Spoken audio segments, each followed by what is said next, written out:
mandi nganaye sori joguma misiri joguma sanoni waridi joguma ma tonoti jufa. Pays du nord-ouest de l'Afrique, le Mali, avec une superficie de près d'1 million de km², est le 24e plus grand pays du monde et le plus vaste d'Afrique de l'Ouest après le Niger. Pour vous faire une idée, un pays comme la Suisse tiendrait environ 30 fois dans la superficie du Mali. Les 2 tiers nord du pays sont entièrement désertiques, ils appartiennent au désert du Sahara. En fait, hormis les nomades, personne ne vit dans cette région.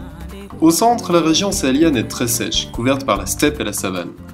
Finalement, seule est cultivée la vallée du Niger, le grand fleuve qui traverse le pays.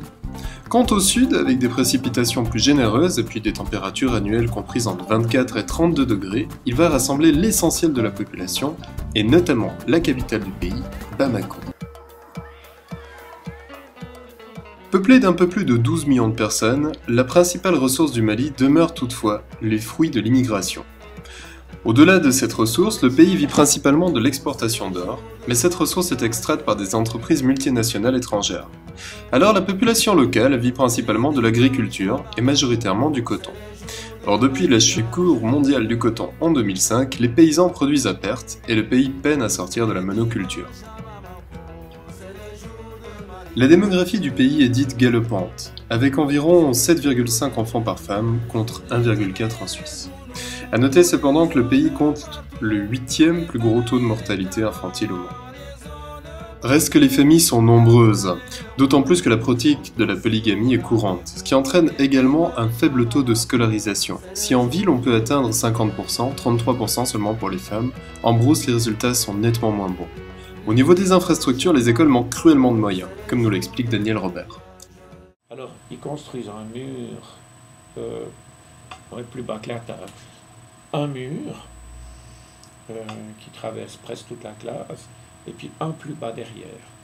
Alors, le mur, le plus bas, vous êtes assis, puis là, sur celui-ci, mettre des dalles de pierre. Puis attends, ils ont souffert, ils ont vécu. Là, vous êtes de la géométrie. Mon voisin faisait de la géométrie. Et il lui restait un petit triangle comme ça, sur lequel il pouvait dessiner, parce que tout le reste était mauvais état. Et puis, il y a des écoles qui n'ont pas de mobilier. Il y a une école que j'avais suivie dans un petit village, c'était au Burkina, où ils étaient sur les pierres, ils avaient leur ardoise sur les genoux, ils étaient sous un manguier. C'est beau, hein? Puis naturellement, il fallait arrêter l'école de temps en temps, à cause du soleil. Et puis on se poussait un bout et on continuait, quoi. Non, les conditions sont difficiles. C'est du matériel qui va vite être utilisé.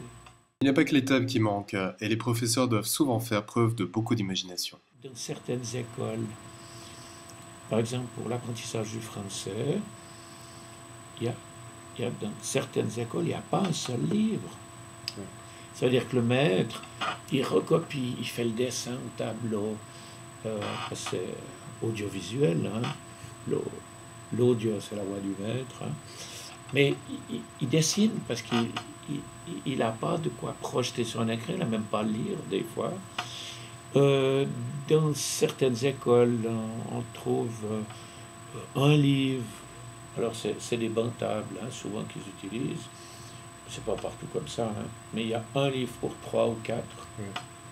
Des fois on arrive mieux.